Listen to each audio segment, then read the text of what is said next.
talk about why you already have what you need to write a book, how to make that process of writing the book as easy as possible, and then how to sell your first two hundreds of books, even if you don't have any readers, any email list, or anything like that.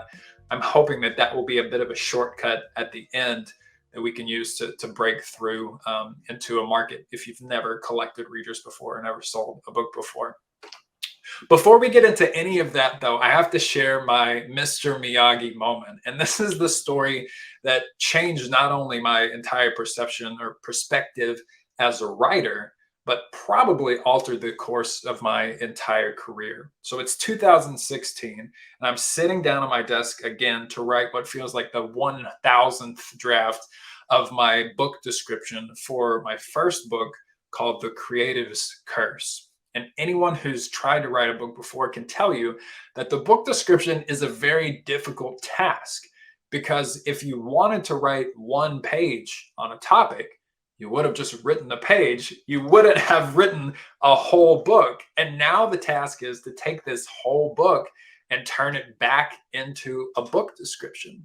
I've spent hours and days and weeks on this thing, trying to improve it little by little, piece by piece. I'm correcting all the punctuation. I'm chunking up paragraphs with short lines. I'm looking for just the right adjectives, and something still doesn't feel right. And I have this dark moment where I'm going, you know what? I don't even think I can release this book after having already written it. I'm sitting on Amazon. Amazon's asking for the description, and I feel like I can't cross that line. So I send it to one of my friends. My friend's name is Kyle. Kyle is an operations manager for several online bloggers and content-based businesses. And it's like, Kyle, man, you got to help me out. Something's not quite right here. I wait a couple of days, and in that time, I'm just going, okay, what's he going to come back with? I'm expecting more small changes. I'm expecting new adjectives. I'm expecting a different order. I'm expecting anything but the response that came back. And the response that came back was maybe the most single impactful email that I've received in my life. And it said, I'm going to try a Mr. Miyagi experiment on you. I said, okay. And he said, what I want you to do is sell me your favorite book and tell me why I should read it. And I'm halfway through the response when I realized that my entire perception of writing a book description has changed. I couldn't have possibly iterated my way there. I needed to think about things completely differently in order to accomplish the task effectively and efficiently. And that's what made me realize that a lot of times big shifts are what matter most. And many of us read these self-help articles, productivity articles, and we understand that, okay, day by day you have to improve. But sometimes day by day isn't enough. It's an entirely different mindset. It's a different perspective that's needed to make the big shift to change the task. So as you exit here, I'm hoping you leave with these 3 big mental shifts to help you tackle the book writing process, even if nothing else helps you along the way. With that said, let's get into the first section, which is you already have what you need to write your book. And as a matter of fact, I'm going to prove it to you right now by referencing a study in 1972. So psychologists John Bransford and Marsha Johnson ran this experiment on how context helps us understand the world. And rather than just like pull up a PDF and read through that or try to explain it, I'm going to actually institute this experiment right now. And we as a group are going to run through it to see how your perception of certain things changes. What's going to happen is I'm going to show you some sentences here, and you're going to tell me the underlying theme of all of these sentences.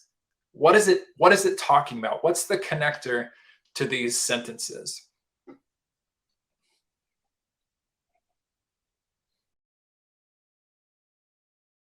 These are all statements related to flying a kite.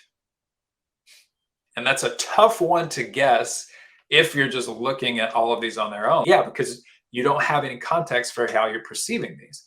But when you come in with that framework of kite flying, let's look at this list again and see if we can't assemble those thoughts into place around flying a kite. a newspaper is better than a magazine. Now, this is in 1972. They posed these questions. We'd probably just buy a kite from Walmart today. But yeah, newspaper is better for flying.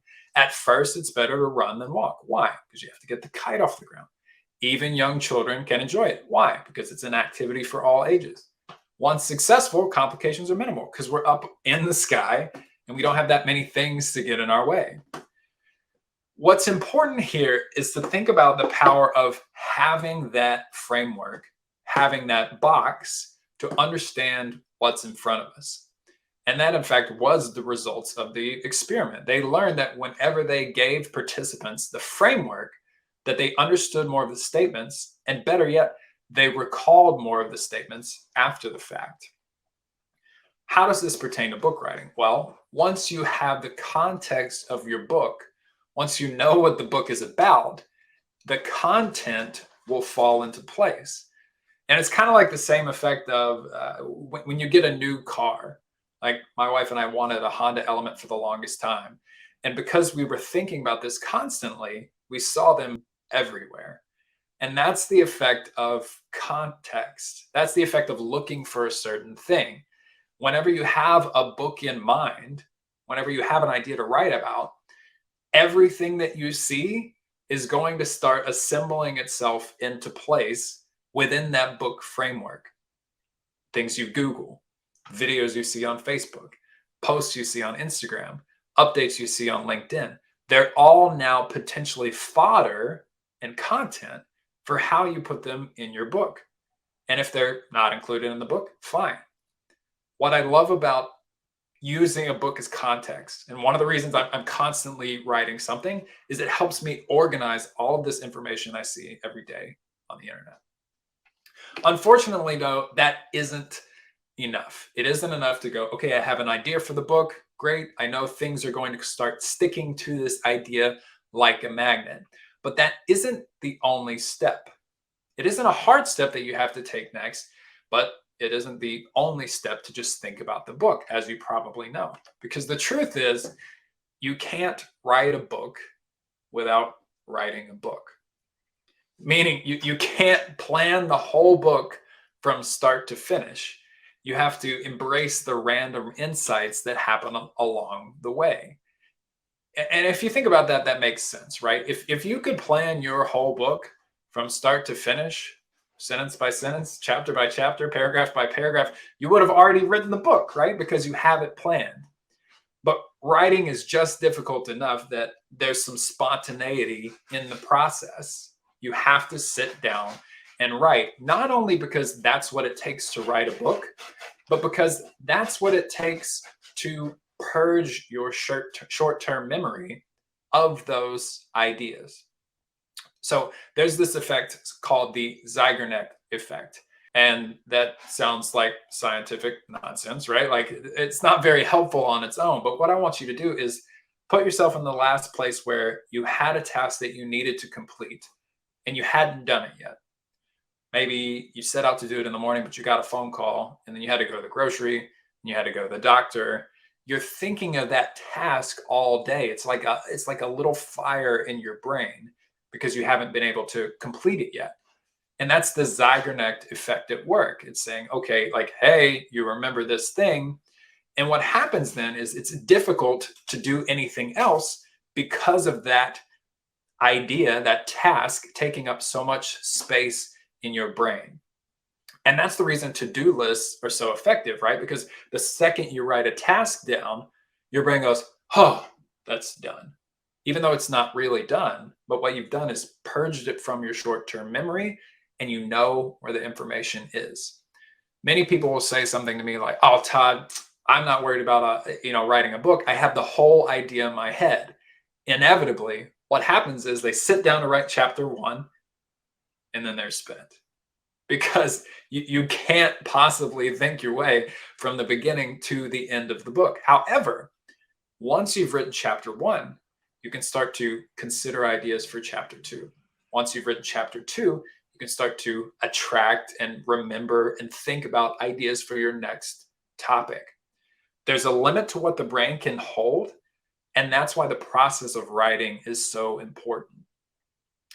I think it's critical here to remember, if nothing else, especially with the internet, especially with the sheer amount of information and content that all of us see every single day, that the distance between you and a book is so very small that you only need to, one, set the context for that book that you're writing, and then two, begin to write in order to access that material that you have, in order to purge the short-term memory of your initial ideas and continue through to chapters 2, 3, 4, and the other parts of the book. So that's the first big mental shift, is that honestly, there's no such thing as a blank page. I've written 5 books now. I've ghost written 1 book that became Business Book of the Year. I'm in the middle of ghost writing a second book that's going to a traditional publisher. I don't get writer's block. And the reason is because I know that all of these ideas that I want to write about are already there. And even if they're not in my notes or one of these thousands of notebooks that I have on the shelf or in my desk or hidden in the under the cat box and all these crazy things, there is information aplenty and ideas abundant. And all you need to do as an author is begin to collect those ideas and put them in some sort of structure. So that's section 1, understanding that your book is pretty much already written the second you decide to move forward with it. The next goal I want to go through is talking about writing a book 3 times easier and faster. Author Anne Lamott says the main thing is to write a crappy first draft. I love pulling that out. And that's actually the topic that I'm going to address right now, is getting through the manuscript much easier and much faster than you could otherwise. Because the truth be told is, writing a book is like eating an elephant. It's that horrible cliche that my wife kind of cringes at every time I bring it up, because we love elephants and we love animals. But what they say about eating an elephant is that it can only be done 1 bite at a time. And you have to take it piece by piece or you'll never get it done. Writing a book is like that, except it's much tougher to chew on than an elephant, and sometimes harder to get up in the morning and write than it is to do anything else. And so let's start here with this big mental shift. The single most important task for making it possible to write a book, if you're watching this right now, this is the thing that I want you to perk up and listen to and write it down, because if you leave with nothing else, this is going to change how you approach writing a book. The most important task is to set a word count goal. That's it.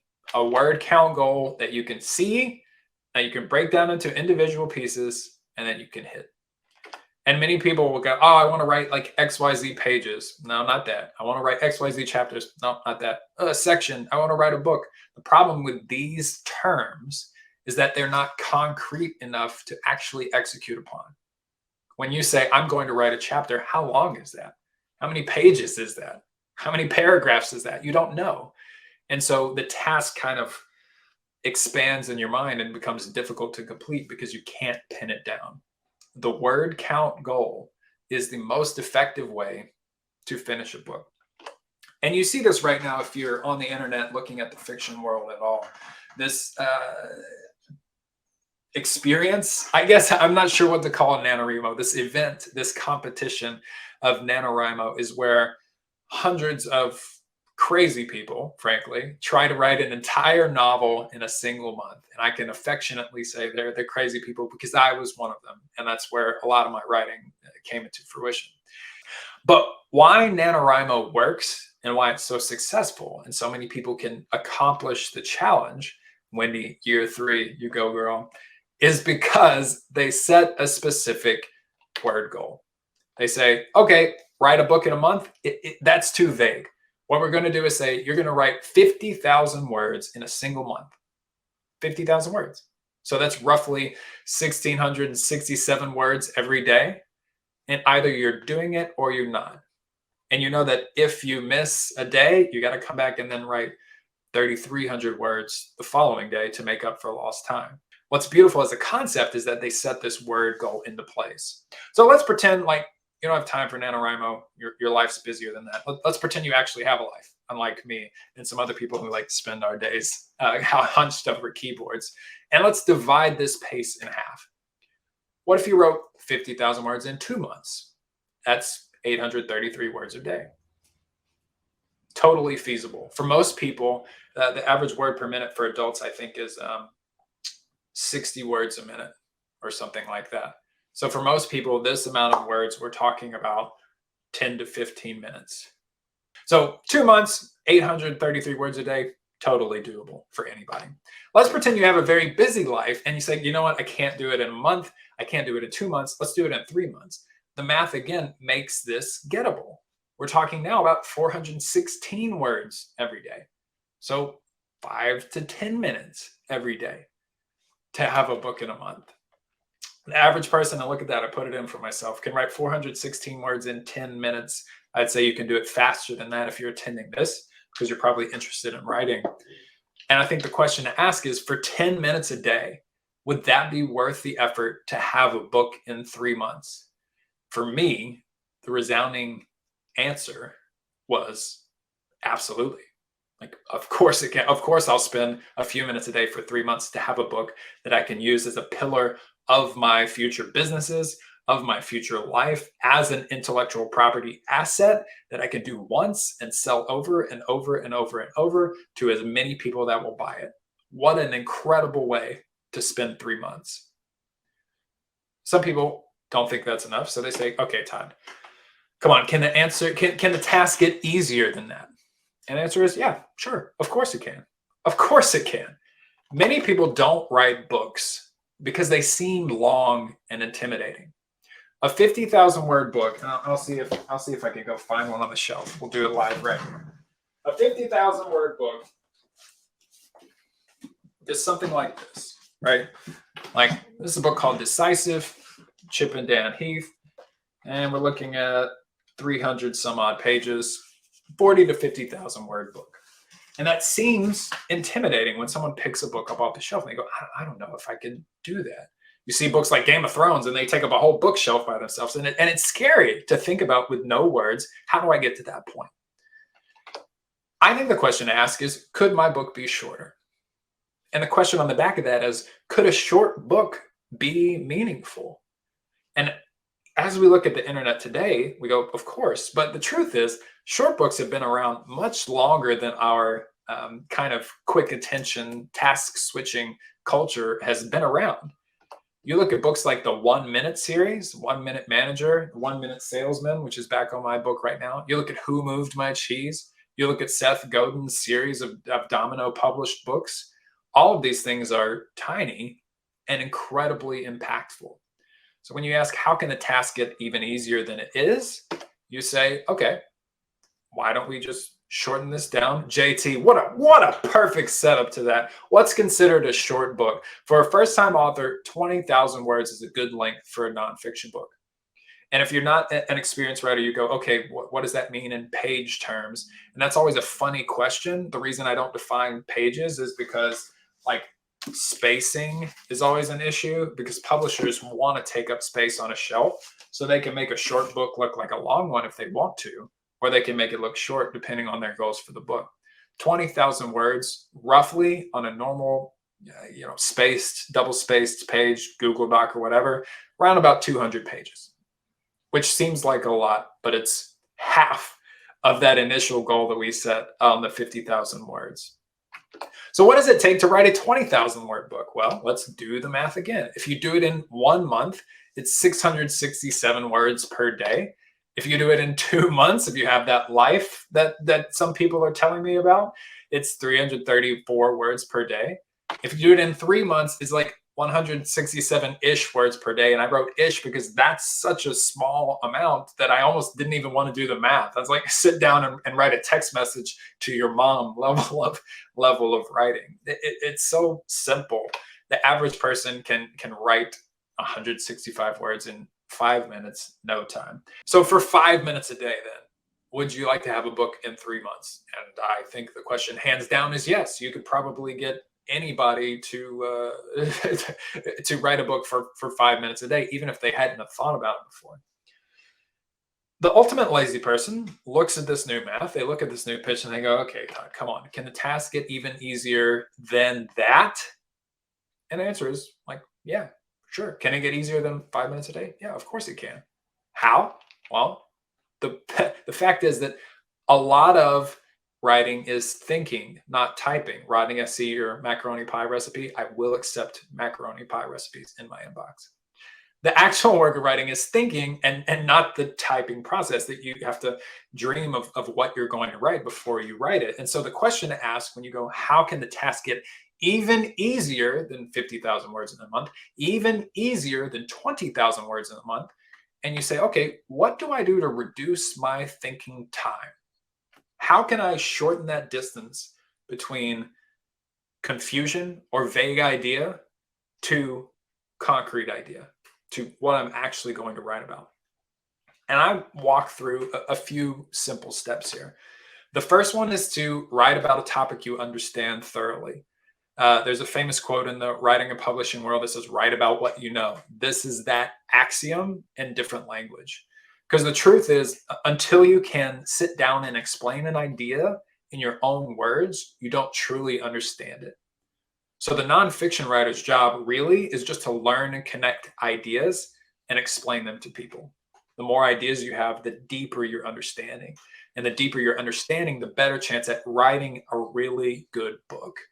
And that's why writing a book is the result of your career is just an excellent choice, because it's likely you've learned enough lessons to just sit down and put it on paper. The second piece is around the audience of your book, and a simple, like kind of hackish shortcut to that answer is to write to your past self. I mentioned right now I'm working on a book with a client, and this guy has a lot of credentials. He's worked with like he's a boy genius kind of thing. So he started his career at 15. Very cool story. But we started looking at who his audience might be, and he said, "You know what? I think it's me 10 years ago." And for a lot of you, that's probably a perfectly acceptable audience avatar, like this primary audience to keep in mind. Writing to your past self helps you unlearn what you've learned along the way. Because when you think, okay, what do I wish I had known at age 40, 30, 20, 15, you know what to say and what not to say. And you know how to speak to your 25-year-old self on the level that they were at the time. So write about something you understand thoroughly, write to your past self. And the third way to reduce your thinking time is to build a rock solid outline before you actually start the draft process. Now, a lot of us in school got kind of mixed up with that outline process because it's like, oh, here's my point. Here are the A, B, and C big points. Underneath each of these big points are some little points that I'm going to make. And that's very formulaic and doesn't necessarily allow for all of the content that can belong in the book. So I'm going to present a few kind of staple go-to outlines that I use for structures to help me think about how I'm going to put together an idea. And the first structure is the acronym. Essentially, you take all of your information, all the ideas that you want to do, and you present a word to help your audience remember what that is, what the concepts are. So in the case of Chip and Dam Heath, what do you know? Apparently, I refer to this book a lot. Decisive has a 4-part structure, and it's WRAP is the acronym. Widen your options, reality test your assumptions, attain distance, and prepare to be wrong. These are the 4 sections of the book, and in each section, they teach a different principle for deciding. The second outline is the classroom, which is where you essentially teach everything you know in chronological order. You must do this before you do that. And a perfect example is another book I'm working on with a client. His name is David Maddow. He wrote a book called How to Become the Neighborhood Millionaire. Excellent book. I highly recommend you go read it right away. But this is the beginning of his table of contents. It's straight up classroom. He says, you need to know how to dream before you do anything else. You need to turn that dream into goals. You need to set your net worth so you know where you are. You need to be warned about some pitfalls before you start sprinting down the road. And then you go into, okay, living above your means is a problem. Here's how to set a budget. Here's how to use it, and so on and so forth. So we've got the acronym, we've got the classroom, and then finally we have the listicle. Many romantic writers, myself included, will scan the internet for 3 seconds and go, oh my God, people have to be so burned out on listicles. And to those people, I would bring up a little document that people have been referring to for a long time called the 10 Commandments.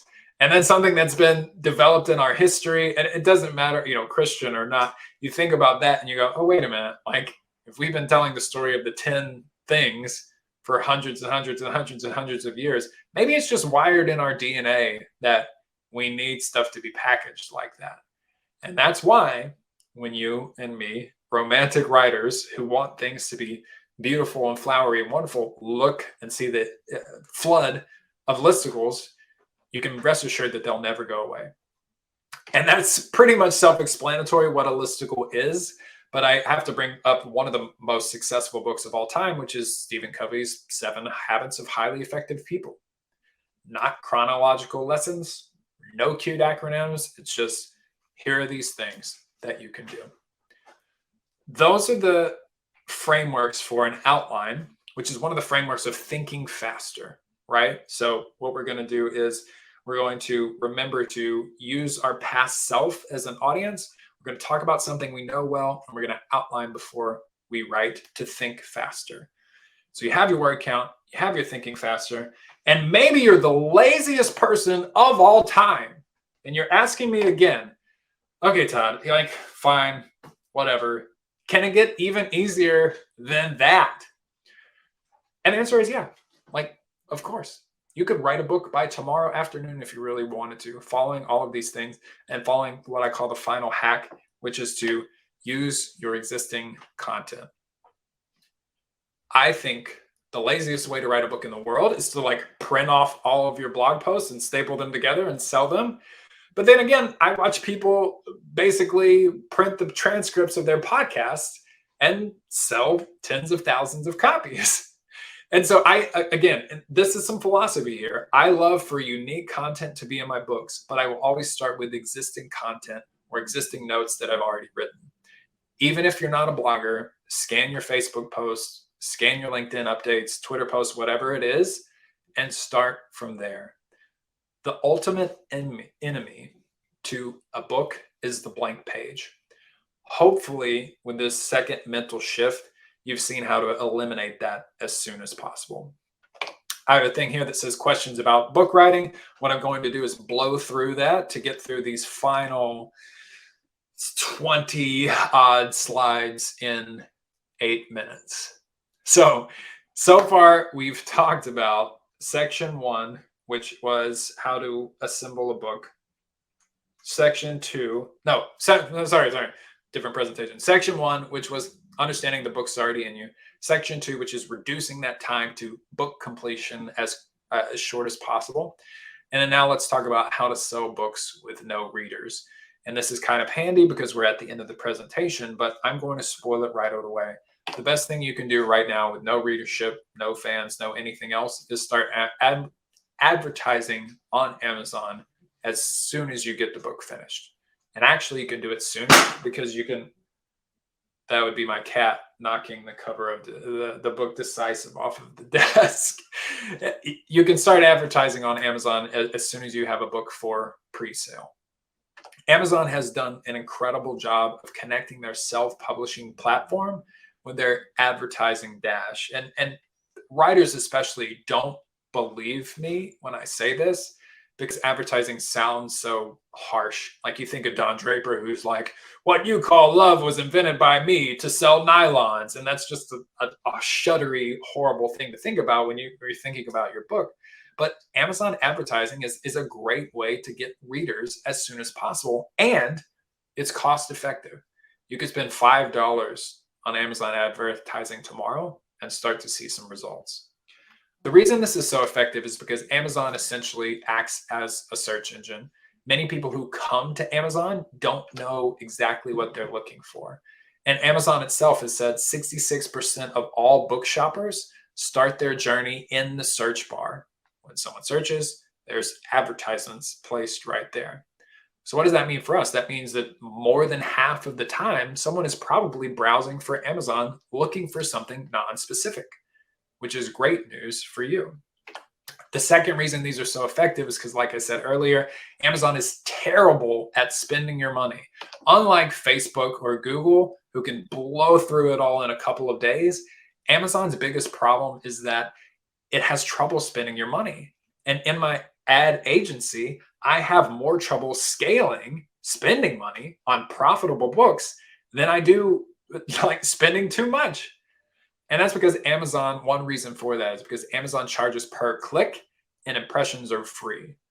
My books have been seen millions and millions of times. Number of clicks are a little piece of that. Number of conversions and buys are even less than that. So the important part of running an ads is just writing great copy, hooks, and book descriptions. And since you're a writer, that's no problem for you, or it's going to be much easier than it is to try and become a advertising expert. You don't have to be an advertising expert to understand Amazon ads. Here's the guilty party who's knocking books off of my desk while I wind down into Amazon ads. Essentially, you could run 3 types of ads in the Amazon ad dashboard. You've got sponsored products, you've got sponsored brands, and you've got lock screen ads. If you have more time than money, take a little time and teach yourself sponsored keyword ads. Generate some ads, run on keywords, and then see what comes back. If you have a little more money than time, run lock screen ads. These are ads that will literally show up when someone picks up their Kindle. They can see your book cover. And that's a pretty incredible power that not many advertisers can offer, except for TV, which charges millions and millions of dollars to be seen. And if you're a business that has 3 or more books and act as lost leads for gaining clients or doing other businesses, then your best choice is to run, or a good choice is to run, sponsored brand ads.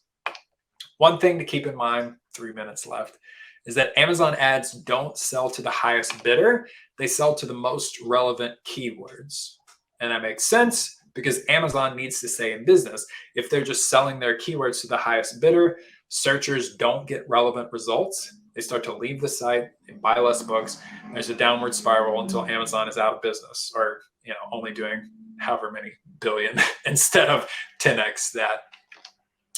So there is one thing I want you to keep in mind, and we don't have a ton of time to get into the nitty-gritty of Amazon ads, but if you're looking to have a high ROI, never pick the suggested bid.